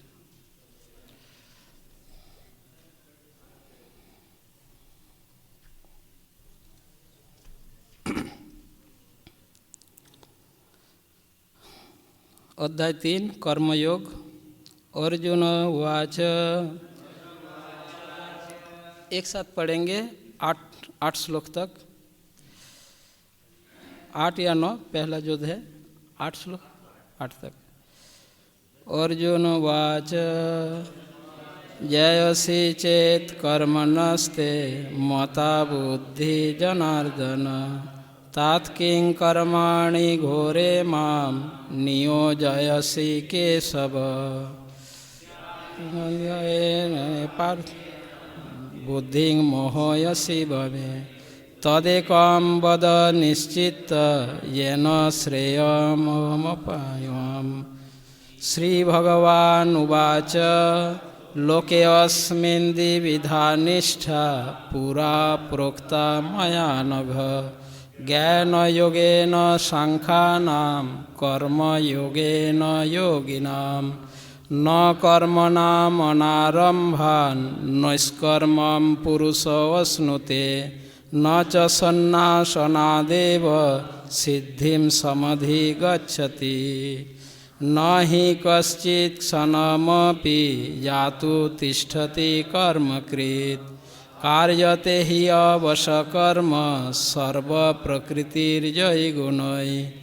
कर्मेन्द्रियाणि संयम्य यवास्ते मनसा स्मरन्, इन्द्रियार्थान् विमूढात्मा मिथ्याचार स उच्यते। यस्तेन्द्रियाणि मनसा नियन्नरम्भते अर्जुन, कर्मेन्द्रियै कर्मयोगम् असक्तः स विशिष्यते। नियतं कुरु कर्मत्वं कर्मज्ञेय हि अकर्मणः, शरीरयात्रापि च तेन प्रसिद्धयेत अकर्मणः। नहीं हो गया। तो पहला श्लोक, अर्जुन ने कहा, हे जनार्दन, हे केशव, यदि आप बुद्धि को सकाम कर्म से श्रेष्ठ समझते हैं तो फिर आप मुझे इस घोर युद्ध में क्यों लगाना चाहते हैं। ठीक है। तो दूसरे अध्याय के अंत में, अंतिम श्लोक में भगवान ने कृष्ण भावना भावित व्यक्ति के संबंध में 2 स्थिति बताया, ब्राह्मी स्थिति और ब्रह्म निर्वाण की स्थिति। ब्राह्मी स्थिति यानी इस जीवन काल में कृष्ण भावना भावित रहना, और जिसके विषय में 71 में उसके पहले श्लोक में बताया। वो क्या है, विहाय कामान्न सर्वान् पुमांस चरति निष्पृह निर्मम निरहंकार, है ना, प्रसादम अधिगच्छति, वो शांति प्राप्त करता है। तो यह है ब्राह्मी स्थिति। और ब्रह्म निर्वाण स्थिति यानी देहांत के बाद वो अपने स्वरूप में, दिव्य स्वरूप में जब स्थित होते हैं भगवत धाम में, वो भी कृष्ण भावनामृत की स्थिति है। तो दोनों स्थिति में कोई अंतर नहीं है। यह सुनने के बाद अर्जुन भूल से यह समझ रहे हैं कि ब्राह्मी स्थिति या ब्रह्म निर्वाण की स्थिति में कोई कर्म करने की आवश्यकता नहीं है। यह अर्जुन का इस प्रकार का अंडरस्टैंडिंग बाय मिस्टेक, ऐसा अंडरस्टैंडिंग हुआ उसमें, भूलवश उन्होंने ऐसा समझ बैठे, क्योंकि एक मोहग्रस्त व्यक्ति की भूमिका निभा रहे हैं, है ना। भगवान जब इस भौतिक संसार में प्रकट लीला करते हैं तो एक ड्रामा जैसे होता है ना। ड्रामा में जैसे जो व्यक्ति जो किरदार निभाता है, रियलिटी में वो ऐसा कैरेक्टर वाला नहीं है या नहीं। रियल लाइफ में उसका कैरेक्टर ऐसा नहीं है। ठीक ऐसा ही अर्जुन यहाँ पे जो ड्रामा में पार्टिसिपेट किया, उसने कौन सी किरदार निभा रहे हैं, एक मोहग्रस्त व्यक्ति का भूमिका निभा रहे हैं, जबकि रियल में वो मोहग्रस्त नहीं है, पर ड्रामा में वो भगवान की इस लीला में वो एक मोहग्रस्त व्यक्ति की भूमिका निभा रहे हैं। ठीक है। तो एक मोहग्रस्त व्यक्ति जिस प्रकार विषय को भूलवश कुछ और समझ लेता है, अर्जुन में भी यही हुआ। भगवान ने अब तक यह बात नहीं कहा कि बुद्धि योग में कोई कर्म करने की आवश्यकता नहीं है, यह बात भगवान ने नहीं कहा। कहा क्या? किसी भी श्लोक में भगवान ने ऐसा कहा कि बुद्धि योग में व्यक्ति को कोई कर्म करने की आवश्यकता नहीं है, ऐसा बात नहीं कहा। हाँ, कृष्ण ने यह कहा कि बुद्धि योग की तुलना में सकाम कर्म अत्यंत निंदनीय, तुच्छ, यह कहा। इसीलिए तुम्हें सकाम कर्म से दूर रहना चाहिए, बुद्धि योग का अवलंबन करना चाहिए, यह कहा भगवान। अब इससे अर्जुन यह समझ रहे हैं, यदि बुद्धि योग में शास्त्रों के निर्देश है, सकाम कर्म तो शास्त्रों में ही वर्णन है, ये इतना निंदनीय हो तो स्वजन हत्या जैसे कार्य कितना निंदनीय होगा, तो सामान्य कार्य कितना निंदनीय होगा, और ऐसे गर्हित कार्य स्वजनों को हत्या करना, वो भी गुरु, ये कितना निंदनीय कार्य होगा, घोर कार्य होगा। तो मतलब कृष्ण यही चाहते हैं कि मैं कार्य न करूं। बुद्धि योग यानी वो अपने आप ऐसा डिसीजन ले रहे हैं, सोच रहे हैं, जबकि कृष्ण ऐसा नहीं कहा कि बुद्धि योग में कोई कार्य नहीं करना, चुपचाप भगवान का ध्यान करना, हाँ, केवल हरे कृष्ण करो और मौज मस्ती करो, खुश रहो, ऐसा नहीं है। प्रभुपाद जी कहते हैं, हाँ, chant Hare Krishna and be happy. यह सुनकर अगर कोई समझ ले इस्कॉन में जाऊंगा, चांट हरे कृष्ण और बी हैप्पी, यहाँ के कुछ नहीं करना तो हो गया। हाँ, अगर प्रभुपाद की यह सुनकर अगर कोई सोचे चलो इस्कॉन में चलते हैं, वहाँ क्या chant Hare Krishna and be happy, और तो कुछ करना ही नहीं। पर यहाँ आने के बाद पता चलता है, जब मैं पहले इस्कॉन भक्त से जब फर्स्ट टाइम मिला था, अभी वो उज्जैन मंदिर के हेड पुजारी है अरुणाक्ष प्रभु, तो उससे मैंने फर्स्ट टाइम इस्कॉन में ज्वाइन करने से पहले उसको ही देखा था, बुक डिस्ट्रीब्यूट कर रहे थे, तो मैंने उनसे पहले मिला था, उनसे पहला फर्स्ट बातचीत हुआ था इस्कॉन भक्त के विषय में। तो मैंने उनसे ये पूछा था, बहुत सारे प्रश्न पूछा था। अभी इससे रिलेटेड जो है, मेरा पहला प्रश्न था कि आप घर से ही ऐसा हो या बाद में ऐसा बने कि ये चोटी रखा, ये सिर मुंडन, धोती कुर्ता, मतलब आपके घर में परिवार में ही ऐसा है या अब बाद में ऐसा हुई है, कैसा ये, और ये तिलक। मैं उसको ये पूछा था, अच्छा इतना बारीक, इतना स्ट्रेट, आप कैसे इसको बनाया ये पूछा। दो चीज़, उसको पहला प्रश्न मेरा ये था, जो भी है। तो उसमें मैंने उनसे ये पूछा था कि आप लोग क्या करते हो। जब उसने मेरे को बताया कि हम मंदिर में रहते हैं, इस्कॉन मंदिर है, ये है, ये है, तो मैंने अच्छा मंदिर में आप लोग को क्या करना क्या होता है। तो उसने ये कहा था, कुछ नहीं, हम सेवा करते हैं और रहते हैं। बांग्ला भाषा में सेवा मतलब भोजन करना, ठीक है बांग्ला भाषा में सेवा का मतलब होता है भोजन करना। तो मैंने वही समझा कि चलो खाना और रहना और कुछ नहीं है। जब इसका मैं जयन किया तब पता चला सेवा का मतलब क्या है अर्जुन का स्थिति भी ऐसा ही हुआ है। भगवान ने कहा कि बुद्धि योग का आश्रय करो। अब अर्जुन अपने आप से, अपने तरफ से ही समझ लिया कि बुद्धि योग में कोई कार्य करने की आवश्यक नहीं है।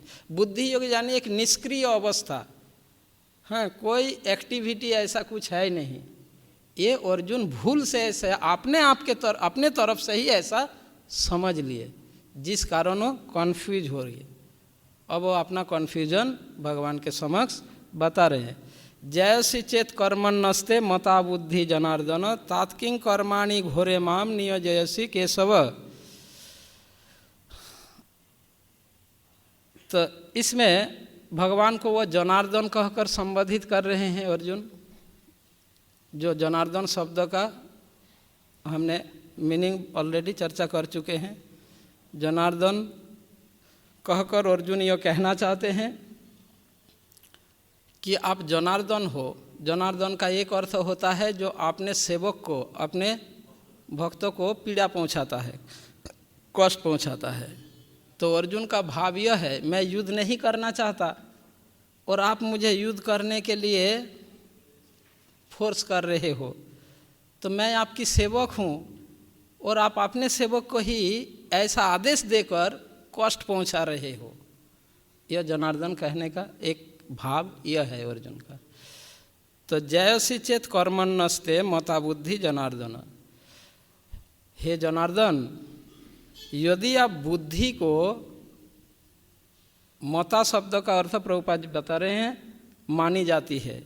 आपके विचार में यदि बुद्धि जो श्रेष्ठ है, तो मुझे ऐसा घोर कर्म में क्यों नियोजित कर रहे हो, ऐसा भयानक कार्य में क्यों नियोजित कर रहे हो। आपने तो कहा कर्मकांड का फॉलो करना भी निंदनीय है, तो सामान्य कार्य कितना निंदनीय होगा, सांसारिक कार्य जो शास्त्रों का प्रवाह नहीं है। और ऊपर से ऐसा घोर कर्म बुद्धि योग के तुलना में कितना निंदनीय होगा। पर आप मेरे को बुद्धि जो, एक तरफ तो बोलते हो बुद्धि योग का आश्रय करो, और फिर आप ऐसे मेरे को घोर कर्म में लगाना चाहते हो, ऐसा होता कर्म में। ये तो मुझे समझ नहीं आ रहा है। यह अपना डाउट भगवान के सामने अर्जुन रखा। जयसी चेत कर्मण्यस्ते, है ना। जयसी का अर्थ श्रेष्ठ, चेत मतलब यदि, कर्मण सकाम कर्म की अपेक्षा, ते तुम्हारे मता मानी जाती है। यदि आपके मत में, आपके दृष्टि में, आपके विचार में यदि सकाम कर्म इतना निंदनीय है, तात्किंग कर्माणि घोरे माम नियोजयसि, ऐसा घोर कर्म में मुझे क्यों नियोजित करना चाहते हैं आप। सकाम कर्म यदि निंदनीय है बुद्धि योग के तुलना में, तो मुझे ऐसा घोर कर्म में क्यों लगाना चाहते हो आप। यह अर्जुन का कहना है। ठीक है। तो इस बात में अर्जुन की जो विचार, बुद्धि और कर्म, ये दो बात अर्जुन अपने समझ के आधार पर, अपना अंडरस्टैंडिंग के आधार पर वे अपना डाउट प्रस्तुत कर रहे हैं भगवान के समक्ष, अपने समझ के आधार पर, जबकि भगवान ने ऐसा नहीं कहा।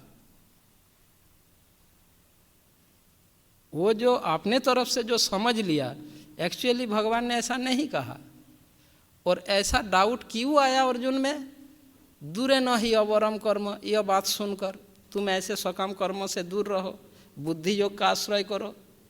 जो सकाम कर्म का आश्रय करता है वो कृपण है। ये बात सारे सुनकर उनका डाउट आ रहा है, ये कन्फ्यूज हो गए। ये कन्फ्यूजन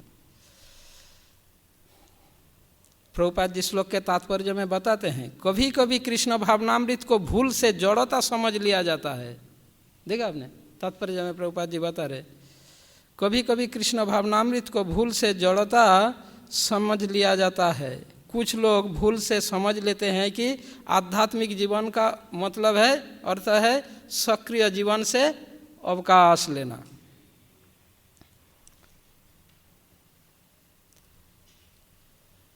तो इस प्रकार का विचार एक सामान्य व्यक्ति में होता है। तो अर्जुन का भाव है,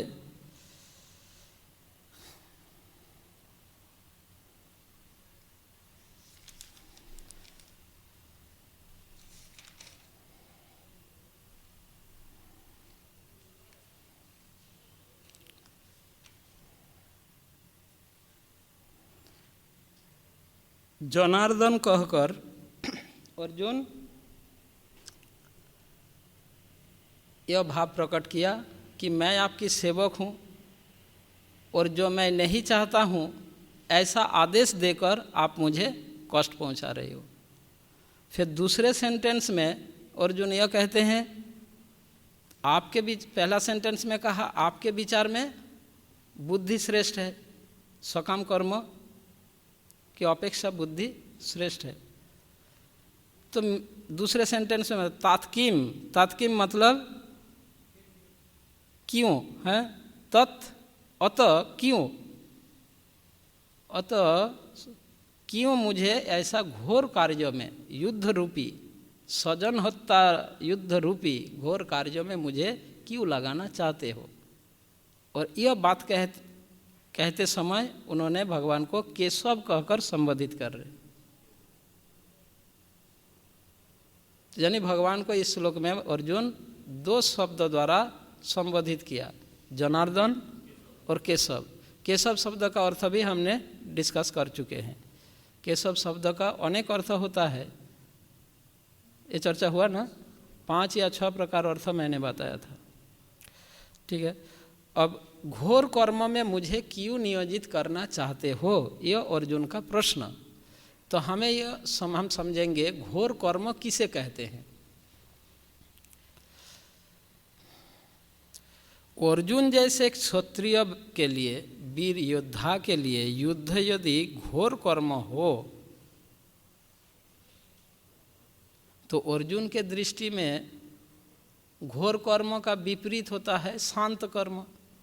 घोर शब्द का अर्थ भयानक, घोर कर्म है ना प्रभुपाद जी, घोर शब्द का क्या अर्थ, भयंकर, भयानक, हिंसा। प्रभुपाद जी घोरे शब्द का अर्थ हिंसात्मक, भयंकर है ना, भयानक हिंसात्मक कर्म में मुझे क्यों नियोजित करना चाहते हैं। इससे अर्जुन के चरित्र में यह स्वभाव स्पष्ट हो रहा है कि अर्जुन जीवों के लिए कितना करुणामय है, कितना दयालु है ना।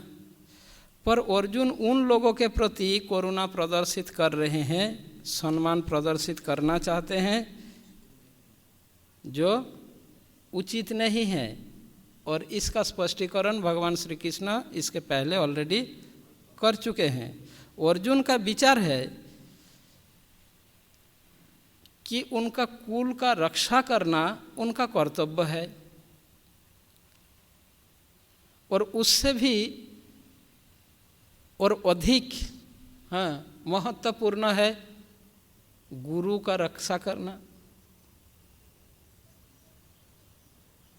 भीष्म तथा द्रोण जैसे व्यक्ति को वध करना, हत्या करना उनके दृष्टि में अत्यंत घोर, भयानक, भयंकर, हिंसात्मक कर्म है। ये अर्जुन का विचार है। ठीक है, और इसके पहले भी अर्जुन ने भीष्म तथा द्रोण के साथ युद्ध तो किया, मैंने बताया था ना, पर पराजित करने के लिए, हत्या करने के लिए नहीं। इसलिए अर्जुन इतना कन्फ्यूज, इतना भ्रमित हो रहा है कि इनको गुरु को हत्या करना पड़ेगा, जो उनके नज़र में अत्यंत भयानक कर्म है। ठीक है, तो घोर कर्म, भयानक कर्म उसे कहते हैं जिसका परिणाम भयानक हो। जो अर्जुन मोहग्रस्त जीव की भूमिका पालन करने के लिए वो समझ नहीं पा रहे हैं, यानी जिस प्रकार एक मोहग्रस्त व्यक्ति यह नहीं समझ पाता कि घोर कर्म क्या है और शांत कर्म क्या है। कभी कभी कोई कर्म दिखने में घोर है पर परिणाम बहुत अच्छा है, कभी कभी कोई कर्म दिखने में बहुत शांत स्वभाव वाला दिखते हैं पर परिणाम बहुत भयानक होता है। तब भयानक कर्म है या घोर कर्म है, यह निर्धारण उसके परिणाम के आधार पर किया जाता है, न कि कर्म को देखकर। कर्म को देखकर कर्म को भयानक कर्म, हिंसात्मक कर्म माना जाता है, या उसका परिणाम को देखकर माना जाता है, परिणाम के आधार पर निर्धारित होता है। ठीक है, एक पिता अपने बच्चा को, नासमझ बच्चा को डांटते हैं, पीटते हैं, तिरस्कार करते हैं, तो बाहर से दिखने में तो ये हिंसात्मक लगता है। क्या पिता अपने संतान से हिंसा करने के लिए ऐसा कर रहा है? नहीं। तो बाहर से दिखने में कभी कभी कर्मों को हिंसात्मक लगता है। अगर उसके परिणाम के दृष्टि से दिखेंगे तो वो कार्य यद्यपि बाहर से दिखने में हिंसात्मक लग रहा है, पर वो हिंसात्मक नहीं, वो घोर कर्म नहीं है, वो श्रेय कर्म है। वो अपने संतान के श्रेय के लिए, कल्याण के लिए उनको यह करना पड़ रहा है। और दूसरी ओर अगर पिता अपने संतान के ऐसे सामान्य रूप से बच्चा उसका खेल में रुचि होता है, पढ़ाई में नहीं, है ना। एक छोटा बच्चा का उसको पूरा दिन खेलने दो, मस्त है, यहाँ तक कि खाना पीना भी भूल जाएगा वो। तो उसमें उसका रुचि है और वो दिखने में वो कार्य तो बहुत शांत कर्म अच्छा लग रहा है, पर अगर परिणाम के दृष्टि से विचार करेंगे कि बच्चा की यह जो खुशियाँ अभी ये दिखने में अच्छा है, पर परिणाम के दृष्टि से वो बहुत भयानक है। अब कोई पिता अगर उसको अपने पढ़ाई में, उनके पढ़ाई के लिए उनको प्रेरित न करे, खेलने में ही उनको स्वतंत्रता दे, तो दिखने में तो अच्छा लगेगा, ये अपने बच्चा से कितना प्रेम कर रहा है, अपने बच्चा को कुछ नहीं बोल रहा है, कितना प्यार करता है, जो चाहता है वही दे रहा है। वो खेलना चाहता है तो खेलने दे रहा है, सोना चाहता है तो सोने दे रहे, कितना प्रेम करता है। तो दिखने में, बाहर से दिखने में कितना अच्छा लगता है, पर परिणाम के दृष्टि से यह कर्म उनके पिता जो कर रहा है यह क्या अच्छा है, बल्कि वास्तव में वो हिंसा कर रहा है अपने बच्चों के प्रति। ठीक उसी प्रकार इस संसार में, भौतिक संसार में, परिवार, पिता, माता, रिश्तेदार आदि, ये सभी ऑलरेडी माया का लत्ती खा चुके हैं। कान मोड़ना 25 पैसा स्टोरी जानते हो, है ना? नहीं जानते? कौन कौन नहीं जानते?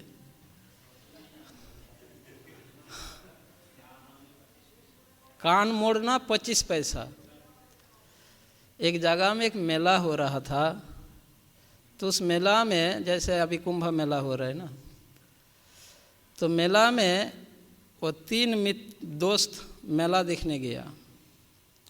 मेला में बहुत सारे चीज़ें आया, सर्कस आया, पुतला नाच, कठपुतला नाच, और क्या बोलता है, झूला, ऐसे बहुत सारे, हाँ, खाने पीने की दुकान आदि बहुत कुछ आया। वो घूम रहा था, देख रहा था। घूमते घूमते एक जगह में देखा एक बड़ा सा टेंट लगा हुआ है और उसके सामने बड़ा गेट बना हुआ है। गेट के ऊपर बड़े बड़े अक्षर में लिखा है, कान मोड़ना 25 पैसा। ठीक है, ये देखकर वो तीनों दोस्त उसको पढ़ा और उसको समझने लगा, कान मोड़ना 25 पैसा, ये क्या चीज़ है, इसके पहले तो कभी नहीं देखा। सर्कस देखा, पुतला नाच देखा, झूला चढ़ा, सब कुछ, ये क्या चीज़ है, कान मोड़ना 25 पैसा। तो आपस में बात करने लगे, ये क्या चीज़ है। तो तीनों ने डिसाइड किया, चल देखते हैं क्या चीज़ है। तो फिर बात यह, अरे अगर बेकार हो तो पैसा बर्बादी होगा, इससे अच्छा यह है पहले हम में से कोई एक व्यक्ति जाए, देख के आए, अगर अच्छा हो तो बाकी हम दोनों जाएंगे। तो तीनों में से एक को डिसाइड किया, पहले तू जा। तो एक व्यक्ति गया, 25 पैसा से वो टिकट लिया और अंदर गया। अंदर में एक बड़ा सा हॉल जैसे बना हुआ है और थोड़ा अंधेरा अंधेरा दिख रहा था। बाहर से गया ना अंदर, थोड़ी बात देखा, अंदर में जब गया थोड़ी बात देखा कि 2 कुर्सी पर 2 बड़े बड़े पहलवान बैठा हुआ है वहाँ। जैसे वो अंदर गया, दोनों पहलवान अपने कुर्सी से उठकर उसके सामने, दोनों उसके सामने आया और दोनों पहलवान उसको पकड़ के अच्छा से कान को मरोड़ने लगा। इतना कान को इतना मोड़ करके उसका वो चिल्लाने लगा, तड़पने लगा, छोड़ दो चिल्लाने लगा, तड़पने लगा, पर वो छोड़ा नहीं। बहुत सारे कान मोड़ करके मार कर, पीट कर, मोड़ कर फिर एग्जिट गेट से धकेल दिया। और जब बाहर आया जब मैं बच गया, फिर सोचने लगा मैं क्यों आया अंदर, हाँ, मैं कितना बेवकूफ़ी किया अंदर आके। फिर थोड़ी बाद उसका सोचा, अब ये बात मैं अगर उन दोनों को जाके बताऊंगा, ये तो मेरा मजाक उड़ाएगा ही कि तू क्या बेवकूफ़ है, लिखा तो है कान मोड़ना 25 पैसा, तू गया क्यों, हाँ, यहाँ तो लिखा है, हमने कहा तुमने चला गया, ये तुम्हारी बेवकूफ़ी है, ऐसा कहकर मेरा मजाक उड़ाएगा और मैं अकेला कान मोड़ना खा गया। नहीं, ऐसा नहीं चलेगा। वो खुद को बहुत अच्छा है, अच्छा बाल ठीक किया, ये किया, अच्छा किया करके मुस्कुराते हुए, नकली मुस्कुराते हुए उनके पास आया और कहा, अरे भाई क्या बताओ, ऐसा चीज़ लाइफ में कभी नहीं देखा, है ना। जो नहीं देखेगा उसका जीवन बेकार है। मुझे तो लगता है कि मैं एक बार और जाऊं, है, ऐसा इतना बड़ा चढ़ा करके उसका ग्लोरीफाई करके इन दोनों को बताया। फिर सुनकर फिर से पढ़ा, कान मोड़ना 25 पैसा, पर ये जो बोल रहा है इसके साथ ये बात मेल नहीं खा रहा है। फिर बात देख, वो तुम्हारे ऊपर डिपेंड है, तुम जाना चाहो, मेरे साथ जो हुआ मैं बताया, अब तुम देख लो। तो दोनों डिसाइड किया, देख तू भी जा, एक और को भेजा। तो अगर दोनों एक ही प्रकार हो तो तीसरा व्यक्ति भी जाएगा, ये डिसाइड करके फिर दूसरे व्यक्ति गया, दूसरे के साथ भी ऐसा ही हुआ। और ऐसा होकर जब बाहर आए वो सोचा पहला व्यक्ति के साथ भी ऐसा ही हुआ, पर उसने बताया नहीं, हाँ, उसने बताया नहीं। अब मैं जाके बताऊँ तो मैं बेवकूफ़ बन जाऊंगा। वो पहला व्यक्ति बोलेगा तेरे साथ ऐसा हुआ, मेरे साथ तो ऐसा हुआ ही नहीं, और मैं बेवकूफ़ बन जाऊंगा और दोनों मिलकर मेरा मजाक उड़ाएगा। तो नहीं, अब हम दोनों ने खा चुके हैं, अब एक बाकी है, उसको भी खिलाना है। अब वो भी आके पहला व्यक्ति से भी और बड़ा चढ़ा करके बताया। अब तीसरा व्यक्ति क्या करे, तो कन्फ्यूज हो गए, नहीं तो दोनों ही ऐसा कह रहे हैं तो सच में अच्छा होगा। अब तीसरा व्यक्ति भी गया और तीसरा व्यक्ति के साथ ऐसा हुआ, होकर जब बाहर आए तो अब तीनों एक दूसरे का मुंह देखने लगा और कोई कुछ को कुछ बोलने के कि तीनों ने कान मोड़ना खा चुका है, अब कौन किसको दोष देगा। तो यह भौतिक संसार ऐसा है, हमारे पिता माता रिश्तेदार ये सभी कान मोड़ना खा चुके हैं, पर वो चाहते हैं आप भी कान मोड़ना खाओ, मैं अकेला क्यों खाऊं। यह है इस संसार की हमारी एक्चुअल स्थिति। ऑलरेडी ये कान मोड़ना खा चुका है माया के संसार में, और चाहते हैं मैं भी उनकी जैसे कान मोड़ना खाऊं। यह तो इस प्रकार यहाँ पर अर्जुन का जो कहना है कि संसार में प्रत्येक व्यक्ति कुछ ना कुछ फल पाने के लिए कर्म करता है ना, कुछ ना कुछ फल पाने के लिए ही कर्म करता है। कोई व्यापार करता है, कोई नौकरी करता है, कोई कुछ और कर्म करता है, और उद्देश्य कुछ प्राप्त करना है ना, कुछ पाने के लिए, और उसके लिए वो अपना बल बुद्धि सब कुछ वो नियोजित करता है।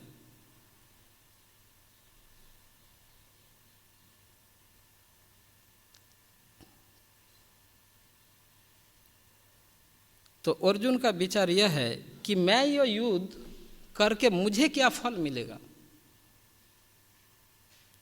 इसीलिए वो भगवान श्री कृष्ण से पूछ रहे हैं, ऐसे कर्म में मुझे क्यों लगाना चाहते हैं आप।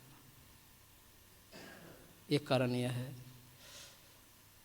तो अर्जुन के दृष्टि में यह कर्म, यह युद्ध कर्म एक घोर कर्म है, जो दिखने में शांत है पर परिणाम में अर्जुन के दृष्टि में यह युद्ध कर्म घोर कर्म है, क्योंकि वो केवल कर्म पर विचार कर रहे हैं, परिणाम पर नहीं, जबकि इस युद्ध का परिणाम सारे कल्याणकारी परिणाम है। भगवान अब इस अध्याय में उनको यह क्लैरिफाई करेंगे, स्पष्टीकरण करेंगे। तुम्हारे दृष्टि में ये जो तुम्हें भयानक हिंसात्मक दिख रहा है, जबकि यह वास्तविक हिंसात्मक नहीं है। तो जिस प्रकार इस भौतिक, मैंने जो कहानी अभी स्टोरी जो बताया, इस संसार के दृष्टि में है कितना शांत कर्म है कि हमारे पिता माता चाहते हैं कि मैं घर में रहूं, हैं शादी करूं, संसार करूं, बिजनेस करूं, नौकरी करूं। ये हमसे कितना प्रेम करता है। ये प्रेम नहीं है, वो हमसे ईर्ष्या कर रहे हैं, हमसे हिंसा कर रहे हैं, भयानक कर्म कर रहा है, क्योंकि इसका परिणाम भयानक हो रहा है। पर दिखने में तो शांत है, पर परिणाम भयानक है। पर कभी कभी कोई कर्म दिखने में भयानक है, पर परिणाम अच्छा हो तो उसको भयानक नहीं कहा जाता। यही बात इसका एक्चुअल अर्थ है। पर अर्जुन के दृष्टि में, अर्जुन के स्थिति के हिसाब से, एक मोहग्रस्त व्यक्ति के विचार में जैसे वो समझ नहीं पाता कि यह शांत कर्म है या भयानक कर्म है, पर एक बुद्धिमान व्यक्ति, एक कृष्ण भावना भावित व्यक्ति, वो समझ पाता है कि यह कार्य भयानक है या शांत है। ठीक है। श्लोक संख्या 2। यदि इस युद्ध कर्मों पर हम विचार करें, इसका परिणाम कोई सा भी परिणाम हिंसात्मक नहीं है, है क्या?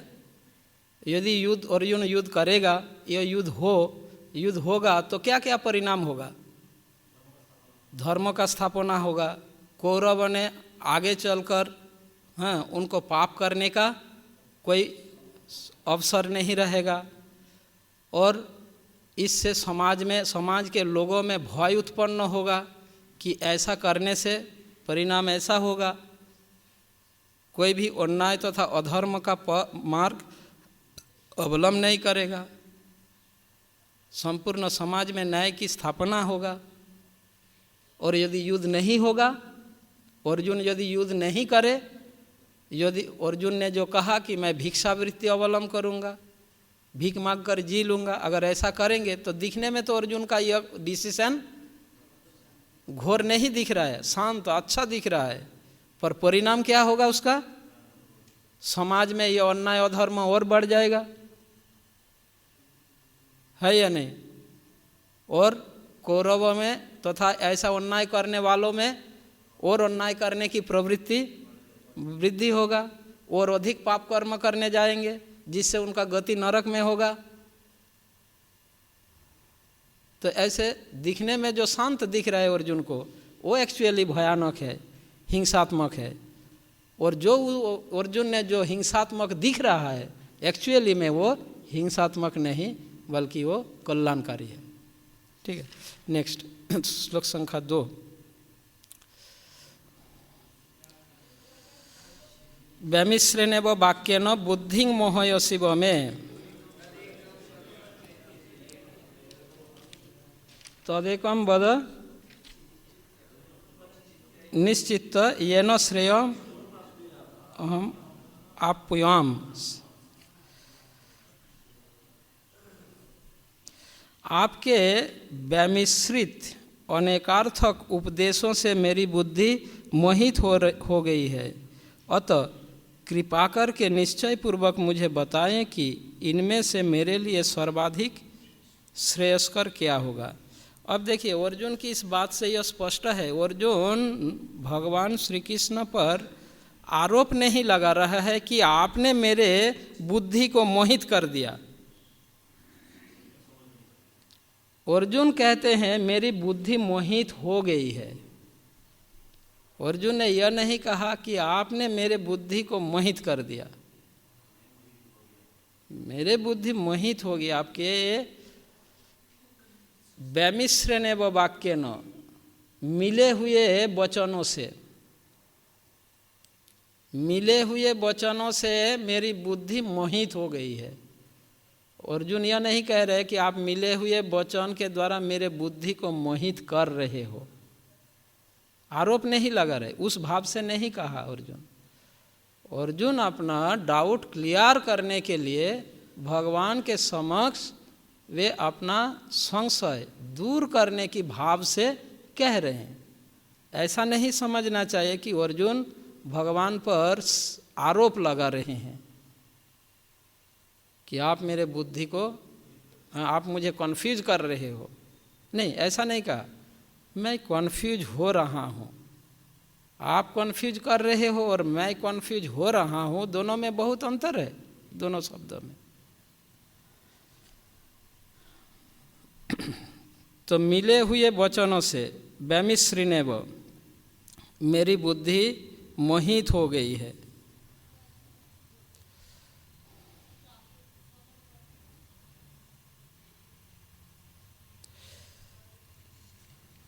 वैमिश्रेणेव वाक्येन बुद्धिं मोहयसीव में,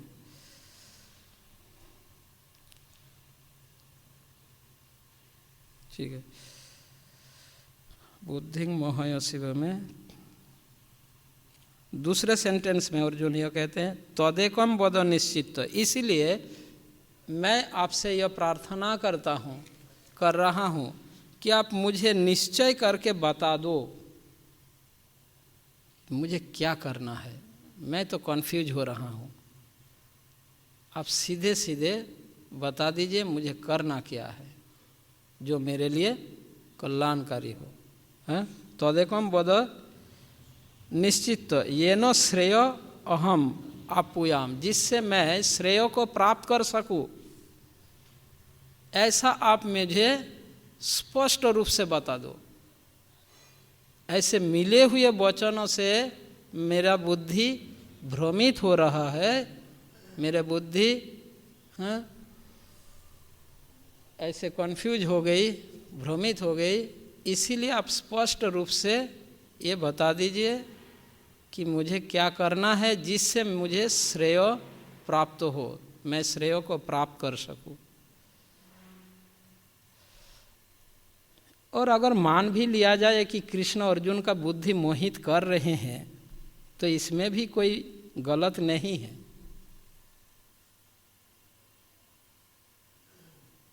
कृष्ण अगर किसी का बुद्धि मोहित करते हैं तो कृष्ण कोई भी कुछ भी करते हैं वो जीवों के लिए कल्याणकारी ही होता है ना। अगर किसी का बुद्धि मोहित भी करते हैं तो भी वो कल्याणकारी ही। कृष्ण जो भी करेंगे वो जीवों के लिए कल्याणकारी ही होगा। भगवान का एक नाम मोहन है, मोहन है ना। मोहन शब्द का दो अर्थ होता है, मोह तथा न। ऐसा व्यक्ति जो कभी मोहित नहीं होता, मोहन, जिनमें कोई मोह नहीं होता है, जो कभी मोहित नहीं होता है, उसको मोहन कहा जाता है। ठीक है, मोहन शब्द का एक अर्थ यह है मोह तथा न। मोह और न मतलब नहीं, जिनमें कोई मोह नहीं है तथा जो कभी मोहित नहीं होता। और मोहन शब्द का दूसरा अर्थ है ऐसा व्यक्ति जो दूसरों को मोहने वाला, मोहित करने वाला, मोहन। इसी मोहन शब्द से भगवान का अनेक नाम है, ब्रजमोहन, मनमोहन, हाँ, मदन मोहन और हाँ जगमोहन। ऐसे मोहन शब्द से भगवान के अनेक नाम है। हाँ हाँ, मनमोहन, ब्रजमोहन, ऐसे तो भगवान दूसरे को मोहित करने वाला होता है, ठीक है, इसलिए भगवान का नाम मोहन हुआ है। भगवान जब किसी की बुद्धि को मोहित करते हैं उसका परिणाम भगवान के जो दिव्य शक्ति है उनका विविध रूप है ना। वास्तव में उनकी शक्ति एक ही है, वो है दिव्य, पर विविध रूपों में कार्य करती है। भगवान की शक्ति दिव्य शक्ति है। अब ये दिव्य शक्ति विविध रूपों में कार्य करती है। माया शक्ति जैसे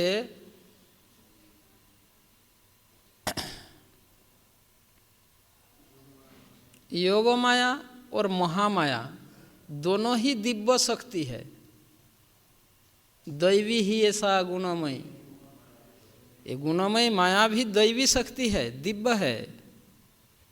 योगो माया भी दिव्य है। इनके कार्य भिन्न है।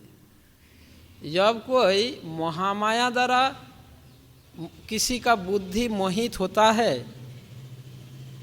तो वो कृष्ण से दूर चला जाता है, और योगोमाया यदि किसी की बुद्धि को मोहित करता है तो वो कृष्ण के करीब आ जाता है। ये दोनों का कार्य अलग है। योगोमाया व्यक्ति को मोहित करके कृष्ण के पास लाते हैं, और महामाया व्यक्ति को मोहित करके कृष्ण से दूर। अब जो कृष्ण से दूर जाना चाहता है उन पर महामाया कार्य करती है, और जो कृष्ण के करीब आना चाहता है उस पर योगमाया कार्य करती है।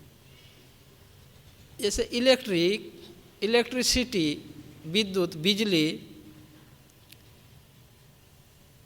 दोनों अनेक प्रकार से कार्य करती है, पर शक्ति एक ही है, वो है वैद्युतिक शक्ति। पर इनका कार्य विविध होता है। ये रोशनी भी दे सकता है, कूलिंग भी कर सकता है, गर्म भी कर सकती है, अलग अलग तरीके से कार्य कर सकते हैं, पर शक्ति तो एक ही है, वो है वैद्युतिक शक्ति। ऐसा नहीं है कि हॉट एसी के लिए अलग बिजली आती है उसमें और कूल एसी के लिए अलग बिजली आती है, ऐसा थोड़ी है। बिजली वही है, और कभी कूलिंग कर रही है तो कभी गर्म कर रही है। ऐसा ही भगवान का शक्ति तो यही है, दिव्य शक्ति। जब महामाया के रूप में कार्य करती है तो वो कृष्ण से दूर ले जाते हैं, और जब योगमाया के रूप में कार्य करेगा, गीता में भगवान कहते हैं महात्मा वही है, महात्मानस्तु मांग पार्थ दैवीं प्रकृतिमाश्रिता भजति अनन्य मनसो ज्ञात्वा भूतादिमा। वही महात्मा व्यक्ति है जो मेरे दैवी प्रकृति का आश्रय में मेरी भजना करता है, और वो दुरात्मा है जो मेरे दैवी प्रकृति के अधीन रहकर मुझसे दूर रहता है, मेरा भजना नहीं करता। यानी भगवान के प्रकृति शक्ति के अधीन सब कुछ है। जिस प्रकार देश के नागरिक वो सदैव सरकार के अधीन है, नियंत्रण में है, चाहे वो स्वतंत्र रूप में रहे या कैदी के रूप में रहे। कैदी के रूप में पुलिस डिपार्टमेंट के द्वारा, और स्वतंत्र नागरिक वो भी कानून के द्वारा, दोनों ही कानून के द्वारा, पर उसको एक विशेष डिपार्टमेंट में उसको कंट्रोल किया जाता है। ऐसे ही माया देवी सभी कानून के अधीन है। जो भी तो यहाँ पर भगवान अर्जुन भगवान से यह प्रार्थना कर रहे हैं कि आपके वचन व्यमिश्रिनेव मिले हुए वचनों को सुनकर मेरे बुद्धि भ्रमित हो रहा है, इसीलिए आप स्पष्ट रूप से मुझे बताइए कि जो मेरे लिए श्रेय होगा, मैं जिससे श्रेय को प्राप्त कर सकूं। यह अर्जुन का प्रार्थना है। अब भगवान अर्जुन के प्रार्थना का उत्तर देंगे, जो हम कल चर्चा करेंगे। तो काल से हमारा 5 क्लास रिमेनिंग है, और हमारा टॉपिक्स डिवीज़न भी 5 है। तो हमें ध्यान रखना है 5 क्लास में 5 डिवीज़न को पूरा करना है, ठीक है। प्रत्येक डिवीज़न में, पहला डिवीज़न में 8 श्लोक है, दूसरे डिवीज़न में 16 से 25, 8 से 16, 9 से 16 8 श्लोक है, और 17 से 25 8 श्लोक है, ठीक है। और 26 से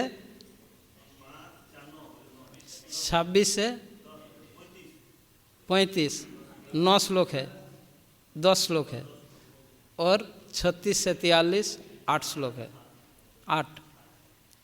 तो ऑलमोस्ट सभी डिवीज़न में 8-8 श्लोक है, और 5 क्लास और 5 दिन बाकी।